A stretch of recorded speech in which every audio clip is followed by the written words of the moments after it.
99,7% de chances que cette planète abrite la vie. Pas une théorie, pas une rumeur. Un résultat scientifique basé sur les observations du télescope spatial le plus puissant jamais construit, le James Webb Telescope. Mais ce qui inquiète et fascine les chercheurs, ce n'est pas seulement la possibilité de vie, c'est qu'un autre signal pourrait indiquer quelque chose de bien plus avancé. Alors, reste bien jusqu'à la fin, parce que la dernière partie de cette découverte pourrait complètement changer notre vision de l'univers. Ce que la science découvre dépasse souvent la science-fiction. 3 questions brûlent toutes les lèvres. La première question est: James Webb a-t-il réellement détecté des signes de vie? La deuxième question est: comment peut-on parler de 99,7% de probabilité à plus de 120 années-lumière? Et surtout, la troisième question est: et si cette planète n'était pas seulement habitable, mais réellement habitée? Aujourd'hui, nous allons voir pourquoi cette découverte pourrait être le plus grand tournant scientifique du XXIe siècle. Mais surtout, pourquoi certains signaux détectés vont encore plus loin que de simples biosignatures. Imaginez une planète située à 120 années-lumière de la Terre, invisible à l'œil nu, inaccessible pour l'instant, et pourtant peut-être plus semblable à la Terre que n'importe quelle autre planète découverte jusqu'ici.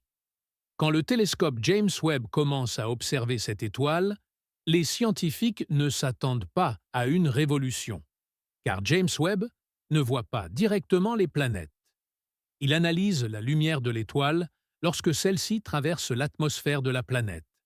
Chaque molécule laisse une signature spectrale, une sorte d'empreinte digitale cosmique, et les premières analyses révèlent quelque chose d'extraordinaire. Dans son atmosphère, les chercheurs détectent de la vapeur d'eau, du dioxyde de carbone, du méthane et même des traces d'oxygène. Mais ce qui intrigue vraiment les scientifiques, ce n'est pas seulement la présence de ces gaz, c'est leur proportion. Les modèles climatiques indiquent une température estimée entre 0 et 40 degrés Celsius, une gravité proche de celle de la Terre, une atmosphère suffisamment dense pour retenir la chaleur. Autrement dit, les conditions pourraient permettre l'existence d'eau liquide. Et là, la conclusion devient fascinante. Ce n'est plus seulement une planète dans la zone habitable. C'est un monde qui pourrait soutenir une biosphère complète. Mais ce n'était que le début, car le véritable mystère apparaît quand les chercheurs analysent la chimie de son atmosphère. Dans la nature, tout système chimique tend vers l'équilibre. Mais cette planète ne semble pas être à l'équilibre. Les scientifiques observent quelque chose de très particulier: la coexistence d'oxygène et de méthane. Sur Terre, ce mélange est extrêmement étrange. Pourquoi? Parce que ces deux gaz se détruisent mutuellement.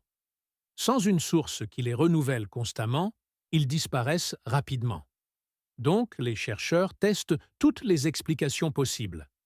Volcanisme massif, réaction chimique avec les roches, serpentinisation, impact cométaire, photolyse intense. Mais aucune simulation ne reproduit les concentrations observées. Et il y a plus étrange encore. Les données montrent des variations saisonnières dans l'atmosphère. Sur Terre, ces variations sont liées à la photosynthèse, la respiration, les cycles biologiques. Face à ces résultats, les chercheurs utilisent des modèles statistiques bayésiens extrêmement complexes. Ils combinent une dynamique orbitale, une chimie atmosphérique, une évolution stellaire, des scénarios biogéochimiques. Et le résultat est surprenant. Les calculs indiquent 99,7% de probabilité qu'un processus actif régénère ces gaz. Ce n'est pas une preuve directe de vie, mais c'est le signal le plus fort jamais détecté en dehors du système solaire. Et pourtant, une dernière découverte pourrait être encore plus perturbante. Lors de l'analyse approfondie des observations de James Webb, les chercheurs ont remarqué une anomalie étrange, un signal extrêmement faible, presque imperceptible. Mais en accumulant les données et en filtrant les interférences, quelque chose apparaît. Des modulations spectrales régulières, très faibles, mais cohérentes. Et c'est là que la situation devient fascinante. Sur Terre, la lumière artificielle possède une signature spectrale très particulière. Quand nous utilisons des LED, des lampes sodium, des lasers, nous produisons des pics lumineux étroits et stables, contrairement à la lumière naturelle qui est souvent chaotique. Et certaines modulations observées sur cette planète semblent étonnamment structurées. Bien sûr, les scientifiques restent extrêmement prudents. Ils testent plusieurs hypothèses naturelles, des aurores planétaires, une activité volcanique intense, des interactions magnétosphériques, des effets optiques atmosphériques. Et certaines explications pourraient fonctionner. Mais aucune ne correspond parfaitement aux observations. Le problème n'est pas l'intensité du signal, c'est sa régularité. Et en science, quand quelque chose ne correspond pas au modèle, on recommence les calculs. Encore et encore. Soyons très clairs, rien ne prouve l'existence d'une civilisation. Mais si, seulement si, ces signaux étaient artificiels, alors la découverte serait historique. Car détecter une biosignature signifie découvrir la vie. Mais détecter une technosignature signifie découvrir une civilisation, une intelligence, une technologie, une société. Et cela pose immédiatement une question vertigineuse. Si nous pouvons les détecter, peuvent-ils nous détecter aussi? Car depuis plus d'un siècle, la Terre émet des signaux radio dans l'espace. Nos radars, nos satellites, nos villes illuminées. D'un point de vue cosmique, nous sommes devenus visibles. Pendant des millénaires, l'humanité a levé les yeux vers le ciel avec la même question. Une question simple, mais probablement la plus profonde de toute notre histoire. Sommes-nous seuls dans l'univers? Les civilisations anciennes l'imaginaient déjà. Les philosophes grecs en débattaient. Les scientifiques modernes ont construit des télescopes gigantesques pour tenter d'y répondre. Et aujourd'hui, pour la première fois dans l'histoire de l'humanité, nous avons peut-être un début de réponse scientifique réelle. Pas une légende, pas une spéculation, mais une probabilité mesurée, testée, analysée par l'un des instruments les plus avancés jamais construits. Une planète à 120 années-lumière, une atmosphère chimiquement active, un déséquilibre de gaz qui pourrait indiquer une biosphère. Et peut-être, même si cela reste extrêmement hypothétique, il y a des anomalies qui interrogent encore les chercheurs. Bien sûr, la science avance avec prudence. Chaque résultat devra être confirmé. Les observations devront être répétées. D'autres télescopes, encore plus puissants dans les prochaines décennies, analyseront cette planète avec une précision bien plus grande. Mais une chose est déjà certaine. Nous sommes entrés dans une nouvelle époque de l'exploration cosmique. Pendant des siècles, nous ne pouvions que deviner ce qui se trouvait autour des autres étoiles. Aujourd'hui, nous pouvons analyser la composition de leurs atmosphères. Demain, nous pourrons peut-être observer leurs océans, leurs continents, ou même leurs saisons. Et peut-être qu'un jour, dans les données d'un télescope, apparaîtra quelque chose d'incontestable. Un signal, une signature, une preuve. Le moment précis où l'humanité comprendra qu'elle n'est plus seule dans l'univers. Et si ce moment arrive, il changera probablement notre civilisation plus profondément que n'importe quelle découverte scientifique de notre histoire. Car découvrir une autre forme de vie ne serait pas seulement une révolution scientifique. Ce serait une révolution philosophique, culturelle et peut-être même existentielle.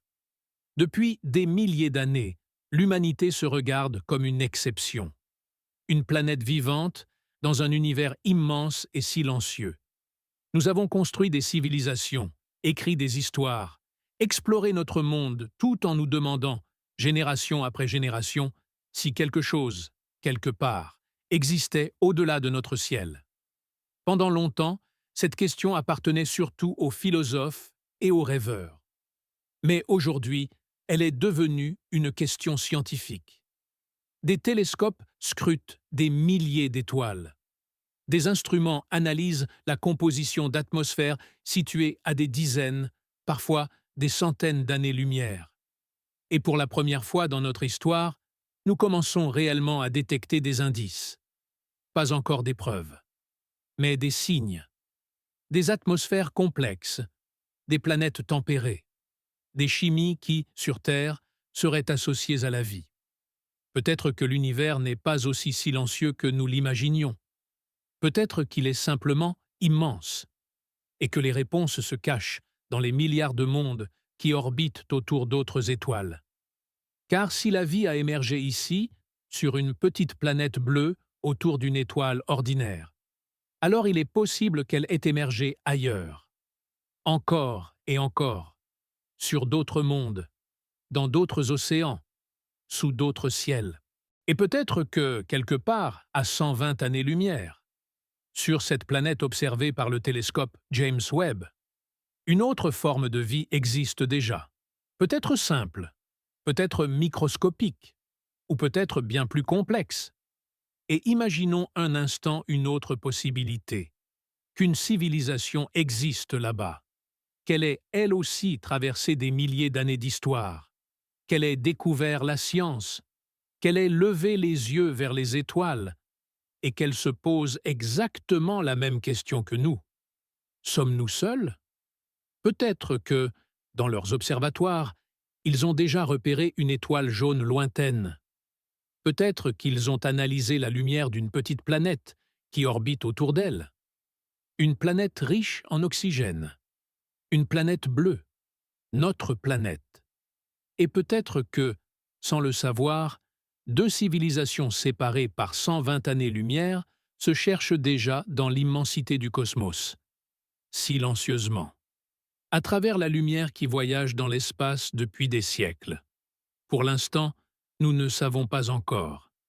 Mais chaque nouvelle observation nous rapproche un peu plus de la réponse. Chaque spectre lumineux, chaque donnée collectée, chaque anomalie détectée. Et peut-être qu'un jour, dans les données d'un télescope tourné vers l'infini, apparaîtra quelque chose d'incontestable. Un signal, une signature, une preuve. Le moment précis où l'humanité comprendra enfin que nous ne sommes plus seuls dans l'univers. Et ce jour-là, notre vision du cosmos changera pour toujours.